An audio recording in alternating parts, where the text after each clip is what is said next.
It is a quiet, heavy realization that usually arrives in the middle of the night or during a drive home from a job that feels like a dead end. You look at your bank account, you look at the cost of the world around you, and you look at where you thought you would be by this age. The gap between those things creates a specific kind of internal noise. It is a mixture of guilt, anxiety, and a profound sense of being late to a race you didn't even realize you were running. This feeling of being behind with money is one of the most pervasive psychological weights in modern life, yet we rarely talk about it with any degree of honesty. We treat it as a math problem, assuming that if we just worked more hours or found a better interest rate, the pit in our stomach would disappear.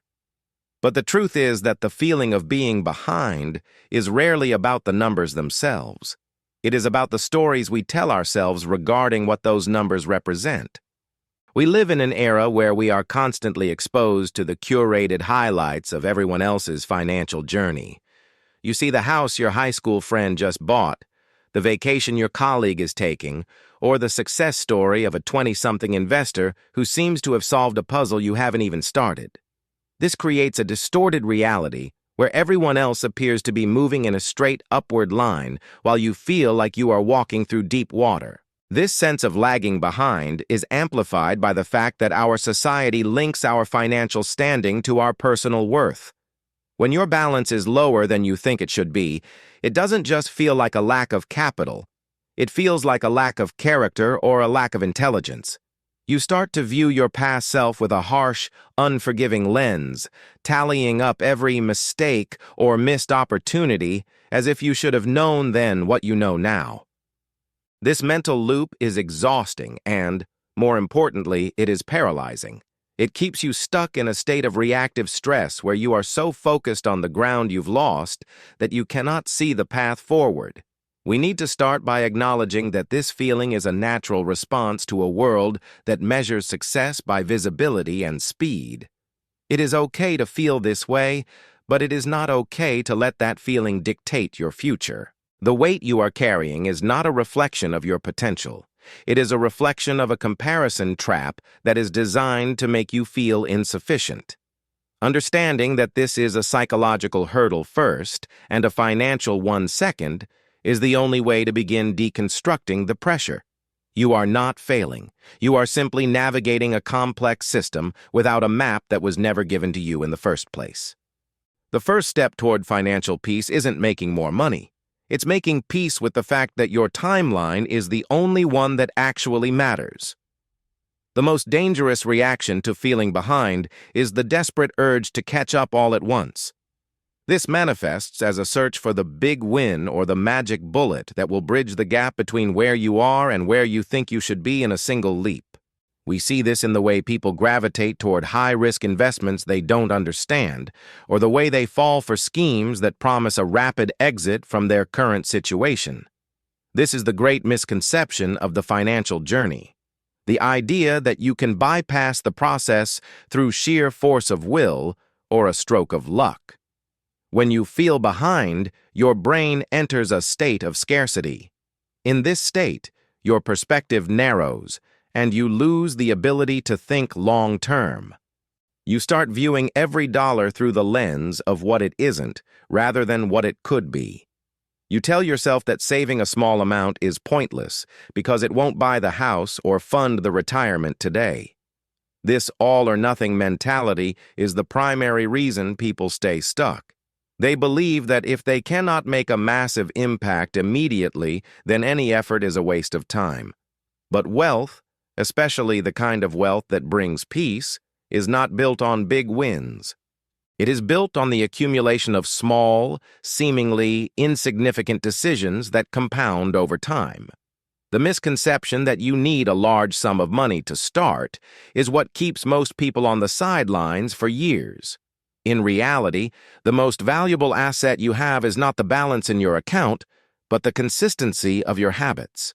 People often mistake a high income for financial security, but we see individuals earning hundreds of thousands of dollars who feel just as behind as those earning a fraction of that.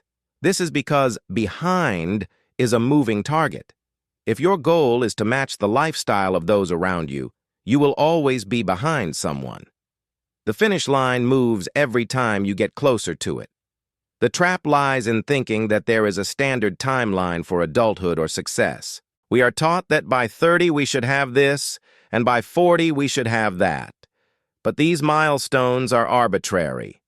They don't take into account your personal health, your family dynamics, your starting point, or the unpredictable nature of life. When you stop trying to catch up to a ghost, you realize that the race you were losing was one you never actually signed up for. The goal isn't to reach a certain number by a certain age to satisfy a societal expectation.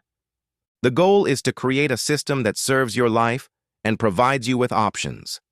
The moment you let go of the need to be where you should be, you gain the clarity to actually start moving toward where you want to go. To move from a state of anxiety to a state of control, we have to implement mental frameworks that prioritize the process over the outcome.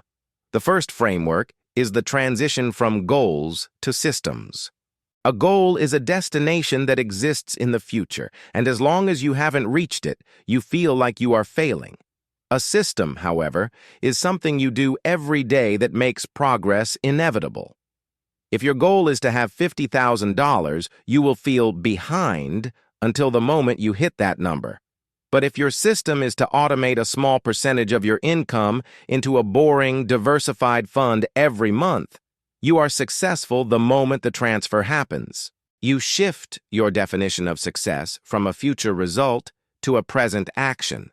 This takes the pressure off the when and puts the focus on the how. The second framework is the concept of the personal economy. When you look at the global economy or the housing market, you feel powerless because those things are outside of your control. But your personal economy is the small circle of things you actually influence: what you earn, what you spend, and what you keep. By narrowing your focus to this circle, you reduce the noise of the world. You stop worrying about what the market did today or what your neighbor bought, and you start asking if your personal economy is more efficient today than it was last month. Another vital framework is the cost of comparison. Every time you compare your middle to someone else's end, you pay a tax in the form of your own mental energy. That energy could be used to increase your skills, find a side project, or simply enjoy your life. Recognizing that comparison has a literal cost helps you walk away from it. We also need to reframe time. We often view time as an enemy that is running out, but in the world of finance, time is your most patient partner. Even if you are starting later than you wanted, the power of compounding is still available to you. It doesn't care that you waited. It only cares that you started. Instead of mourning the years you lost, you must realize that the best time to plant a tree was 20 years ago, but the second best time is right now. By focusing on the input variables, how much you can save, how you can grow your income, and how you can simplify your life, you regain your agency. You are no longer a victim of a timeline. You are the architect of a system.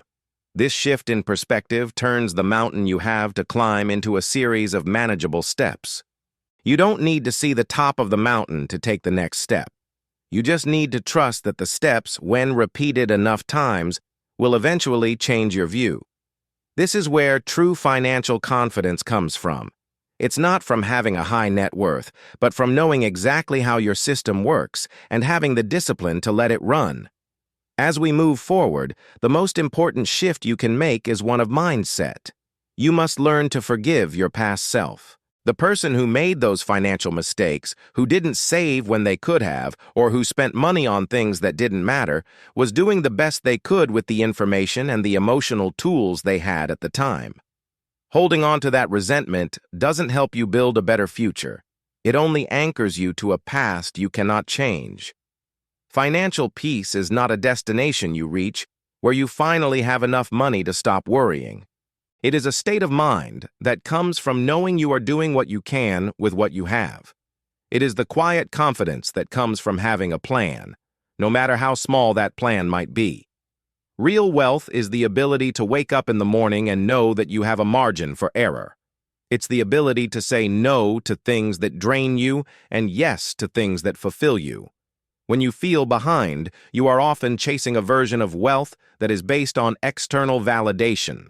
You want the things that signal success so that people will stop looking at you with pity or so you can stop looking at yourself with shame.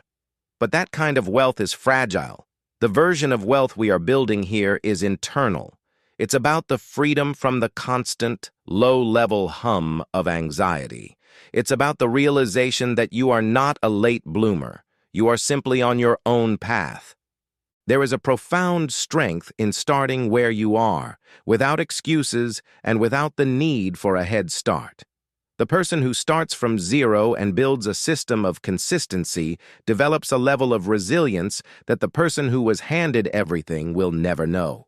You are building more than just a bank account. You are building a character that is defined by persistence and rationality. As you move through the coming months and years, remind yourself that the feeling of being behind is just a signal that you care about your future. Use that signal as fuel, but don't let it become the driver. Let your systems and your frameworks be the driver.